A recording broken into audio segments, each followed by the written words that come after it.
ಗವನ ಉರುವವ ಎತ್ತೈನ ಮಕ್ಕವ ಇಬ್ಬ ದೈವ ಪಿರಿವಿಗಳೇ ಕೃಷ್ಣ ಅಂದ್ ಯೋಗನೆ ಅದು ಮೂರು ಸೋಕಾನ ಅರ್ಥ ಇಡದೆ. ಕೃಷ್ಯತಿ ಇತಿ ಕೃಷ್ಣ, ಕುಷ್ಯತಿ ಇತಿ ಕೃಷ್ಣ, ಕರ್ಷತಿ ಇತಿ ಕೃಷ್ಣ. ಕೃಷ್ಯತಿ ಇತಿ ಕೃಷ್ಣ ಎಂಬನೆ ದಾರ ಒಬ್ಬ ಮನಸ್ಸಿನಾಗ ಆಡುವ ಆ ಕೆಟ್ಟದೆಲ್ಲಾವ ಕಿತ್ತು ಇಟ್ಟು ತುಂಬಿದ ಗವಾಂಬ ಬಿತ್ತ ಹಾಕಿ ದೊಡಿಚಿಯಾರವೋ ಅದು ತಾ ಕೃಷ್ಣ.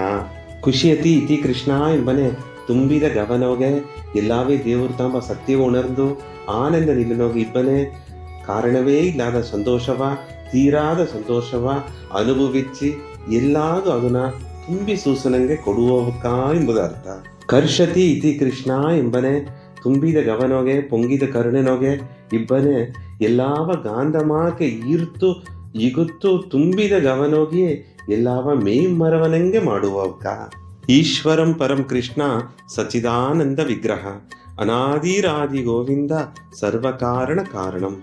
ಬ್ರಹ್ಮ ಸಂಹಿತಾನೋಗೆ ಪಪ್ಪ ಈ ಶ್ಲೋಕಾಗ ಅರ್ಥ ಏನಂದಲೆ ಶ್ರೀ ಕೃಷ್ಣರ್ಥ ಎಲ್ಲಾಗ ಮೇಲೆ ಇಬ್ಬವಕ್ಕ ಎಲ್ಲಾವ ಉರುವಾಕಿ ಕಟ್ಟುಪಡುತ್ತಿ ಕಾತು ಬಪ್ಪವಕ್ಕ ಸತ್ಯನ ಉರುವವಾ ಇಬ್ಬವಕ್ಕ ಎಲ್ಲಾ ಎಡೆ ಇಬ್ಬ ದೇವೀಗ ಉಣರ್ವಾ ಇಬ್ಬವಕ್ಕ ಎಲ್ಲಾಗೋಸು ಅಂತರ್ಯಾಮಿಯ ಇಬ್ಬವಕ್ಕ ಎಲ್ಲಾವ ಅರದ ನಿಲೆನೋಗೆ ಆನಂದವ ತಪ್ಪವಕ್ಕ.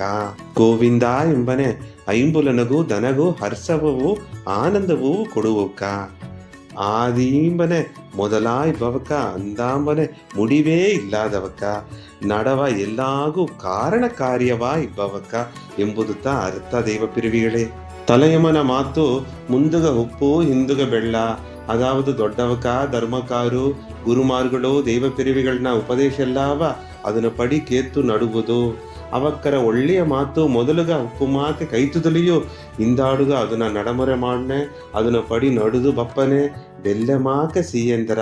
ಇದನ್ನ ಮನಸಾರ ಎಲ್ಲ ಉಣರುವುದು ದೈವ ಪಿರಿವಿಗಳೇ. ನಾಯಿಗೈ ತುಂಬಿದ ಗವದ ಸ್ವಾಮಿ ಶ್ರೀ ಕೃಷ್ಣ ಅವತಾರ ಹುಟ್ಟಿದ ಕಥೆಯ ಅಡುವ ಜ್ಞಾನವ ಪತ್ತಿನ ಮಾತಾಡ್ನೆ. ತುಂಬ ಸಂತೋಷ, ಪೂರ್ಣ ಆಶೀರ್ವಾದ.